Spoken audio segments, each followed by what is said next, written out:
And that takes me to the next thing I'd like to talk about, which is the upcoming conjunction of Jupiter and Saturn and Aquarius. I'm just going to leave a little teaser right now. I'm going to probably do a whole separate video on that. But for now, the conjunction is really beginning to form. The two planets, Jupiter and Saturn, are pretty close together. And in fact, Pallas Athena, which is the asteroid of divine wisdom, there's sort of a sense of awakening with Pallas and strength and victory. Pallas is moving into Aquarius on December 7th. So Pallas is going to pave the way as these two planets move into Aquarius. Just very briefly, I want to just give you a little tidbit about the Jupiter-Saturn conjunction. Jupiter and Saturn are the two outermost, what we call personal planets. They mark the edge of the visible solar system and the planetary pantheon that's been used for thousands of years by astrologers. Jupiter represents the expansive principle. Saturn represents a contracting principle of hard work and discipline and achievement. When these two planets come together in any kind of way, for example, in a person's natal chart, if they have Jupiter conjunct Saturn, or Jupiter square Saturn, there's often some conflict between their desire for expansion and success and optimism and the Saturnian sort of negativity and fear of failure. When these two planets align in the sky, which they do every 20 years, there's often a contraction. If you track back, and it's kind of convenient because every 20 years is right on an even number. So we have the Jupiter-Saturn conjunction of 2020. We had one in the year 2000, the dot-com bubble. We had one in the year 1980 and 1960.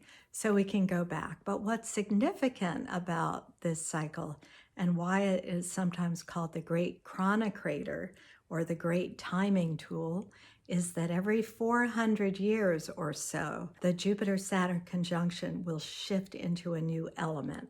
There's a little bit of back and forth. It's not like a clean transition, but we are just coming out of 400 years of Earth, and now we are moving into the next cycle, which is air. Over this last year, we've had a big lineup of planets in Capricorn, which you'll know if you have followed astrology at all. We had Pluto, of course, went into Capricorn in 2008. We had Saturn going into Capricorn in 2019.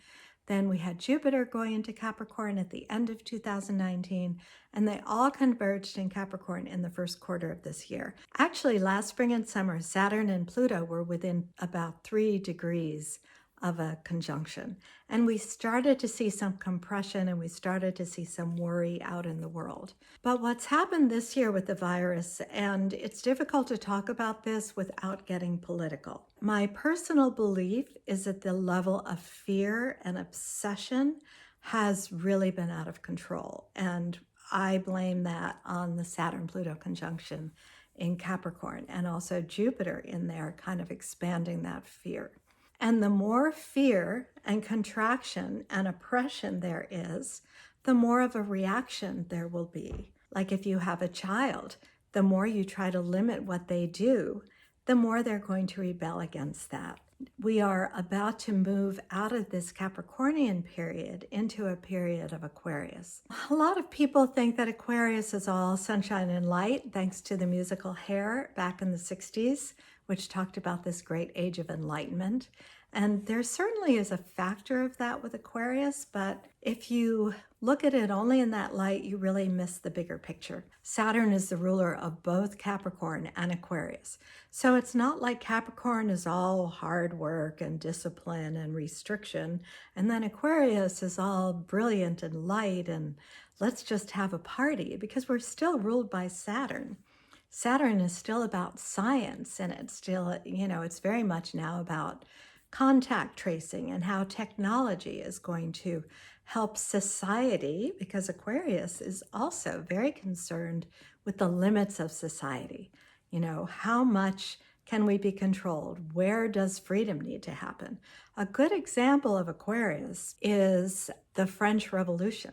So the French Revolution occurred under the influence of Aquarius, and we had this, incredible radical rebellion of the peasants against the nobles.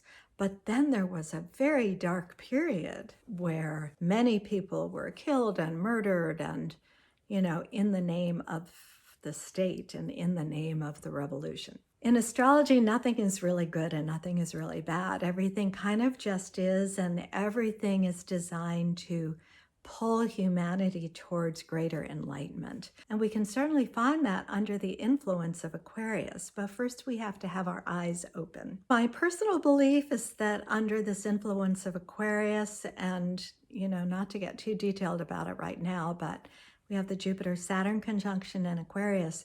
Next year, Saturn in Aquarius will square Uranus, which is the modern ruler of Aquarius. And so there's likely to be, over the next year or year and a half, quite a bit of social change, quite a bit of rule setting and rule breaking and remaking the rules. So anyway, that's just kind of a brief tidbit of what we have to come.